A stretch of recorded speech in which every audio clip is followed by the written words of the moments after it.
From Amateur Radio Newsline Report number 2211, these are the Ham Nation headlines for Wednesday, March 18th, 2020. Breaking news. The big story this week, Hamvention 2020 was the latest in a global list of amateur radio cancellations brought on by the COVID-19 pandemic across the globe. The news came Sunday via Hamvention's various social media outlets as well as the Greene County Sheriff's Office that Hamvention 2020 has been canceled due to the COVID-19 pandemic. More details as they become available. Newsline anchor Paul Brown has more on that global list of cancellations.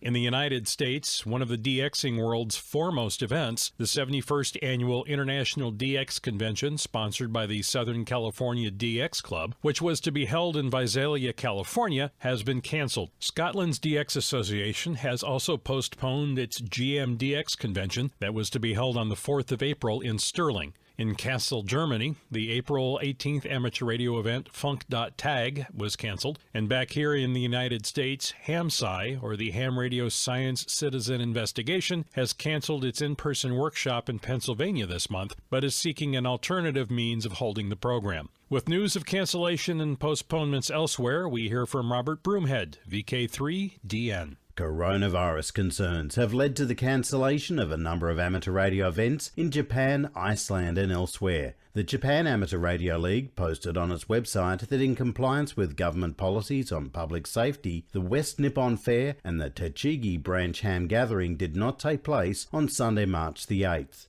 The Chokugu Regional ARDF Competition, Saitama Chapter Meeting and Nara Branch Meeting, all scheduled for Sunday, March the 15th, were also cancelled. The Kagawa Prefectural Chapter Ham Festival in Kagawa will also not take place. It was on the calendar for Sunday the 22nd of March. Japanese amateurs in the Nara DX Association have also postponed an Islands on the Air DXpedition to Marilo Island in the Halls Island, citing coronavirus concerns. They announced that the trip will be rescheduled for next year or later.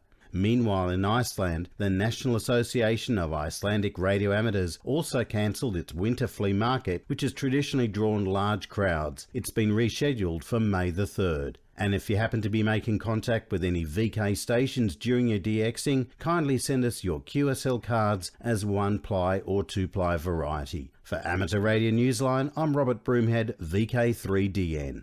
For ongoing updates, please visit our Facebook page. Make sure to search using the hashtag ARNCOVID. Finally this week, we offer our listeners a little perspective. If you've ever had antenna work knock you off the air for a couple of days or even weeks, you're actually in very good company.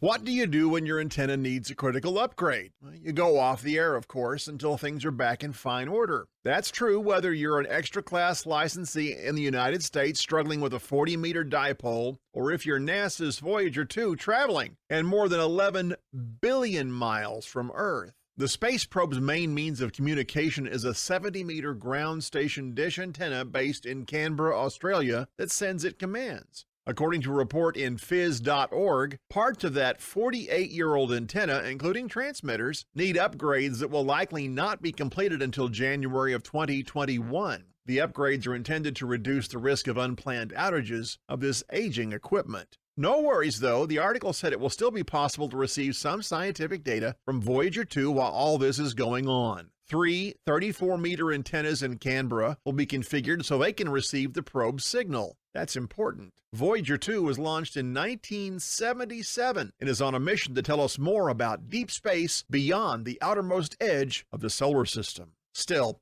next time you spend an afternoon troubleshooting your Yagi or trying to restore your Delta Loop to its former glory, remember that your mission isn't quite as complex as the one facing Voyager 2. For Amateur Radio Newsline, I'm Mike Askins, KE5CXP.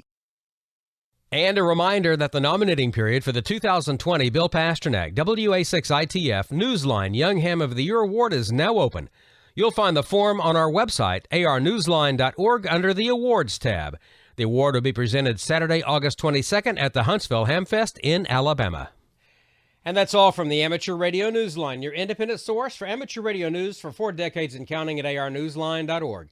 With Paul Brown, WD9GCO, Robert Broomhead, VK3DN, Mike Askins, KE5CXP, Karen Eve Murray, KD2GUT at the news desk in New York, and our news team across the globe, I'm Don Welbanks, AE5DW. 7-3. We'll see you next time here on Ham Nation.